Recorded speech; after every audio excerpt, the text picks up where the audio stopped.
নির্বাচন কমিশন থেকে নির্বাচন ব্যবস্থার সংস্কার চেয়ে ভোটের সংখ্যানুপাতে প্রতিনিধিত্বের দাবি জানিয়েছে ইসলামী দলগুলো। এছাড়া দুইবারের বেশি প্রধানমন্ত্রী থাকতে না পারা সহ হেফাজতের বিরুদ্ধে সব মামলা প্রত্যাহারের দাবি জানিয়েছে দলটির নেতারা। আর আওয়ামী লীগের নিবন্ধন বাতিল চেয়েছে এলডিপি। জাসদ সহ ডান বাম সব দলই যৌক্তিক সময়ে নির্বাচনের একটি রোডম্যাপ ঘোষণার দাবি জানিয়েছে। প্রধান উপদেষ্টার সাথে বৈঠকে এসব প্রস্তাব দিয়েছে রাজনৈতিক দলগুলো। শনিবার রাষ্ট্রীয় অতিথি ভবন যমুনায় রাজনৈতিক দলগুলোর সাথে অন্তর্বর্তীকালীন সরকারের প্রধান উপদেষ্টা মতবিনিময় করেন। বেলা ৩টায় শুরু হওয়া মতবিনিময়ে প্রথমেই যোগ দেয় হেফাজতে ইসলামের অন্তর্ভুক্ত ইসলামী দলগুলো। বৈঠক শেষে খেলাফত মজলিস, বাংলাদেশ খেলাফত মজলিস, ইসলামী আন্দোলন, জমিয়তে উলামায়ে ইসলাম সহ অন্যান্য ইসলামী দলের নেতারা তাদের বক্তব্য তুলে ধরেন। ভোটের সংখ্যানুপাতে সংসদে প্রতিনিধিত্ব, বিগত সরকারের সমস্ত অপকর্মের বিচার নিশ্চিত করা, সংস্কারের পর যৌক্তিক সময়ে নির্বাচন সহ হেফাজতের সব মামলা প্রত্যাহারের দাবি জানায় ইসলামী দলগুলো।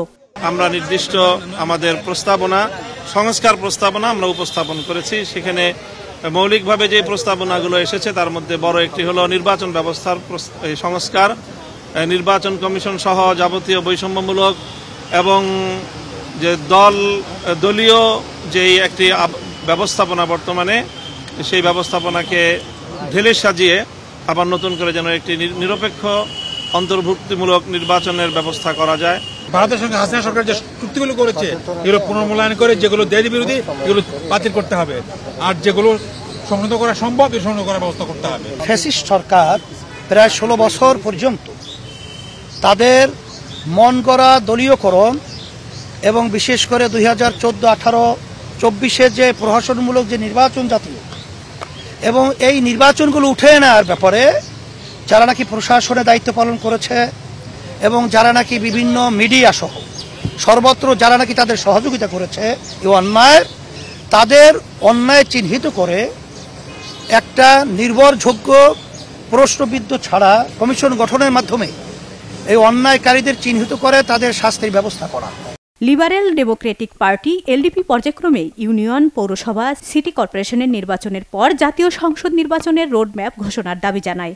আওয়ামী লীগের নিবন্ধন বাতিলের দাবিও জানান অলি আহমেদ।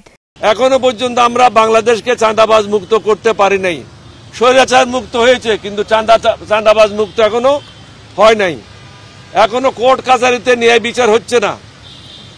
সাধারণ মানুষ যতদিন পর্যন্ত ন্যায় বিচার পাবে না ততদিন পর্যন্ত এই স্বাধীনতার কোনো মূল্য নেই। এরপর 12 দলীয় জোট ও জাসদের সাথেও মতবিনিময় করেন প্রধান উপদেষ্টা। আমরা লিখিতভাবে আমাদের 12 দফা সুপারিশনামা মাননীয় প্রধান উপদেষ্টা মহোদয়ের হাতে হস্তান্তর করেছি।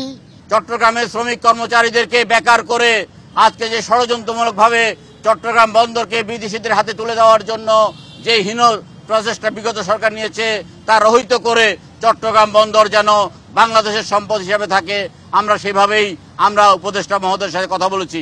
সবশেষ জাতীয় পার্টি ও গণফোরামের সাথে মতবিনিময় করেন অন্তর্বর্তীকালীন সরকারের প্রধান উপদেষ্টা। সংস্কারের পর যৌক্তিক সময়ে নির্বাচনের দাবিও জানায় সংসদের এই বিরোধী দলটি। আসমা আক্তার, নূপুর, বাংলাভিশন, ঢাকা।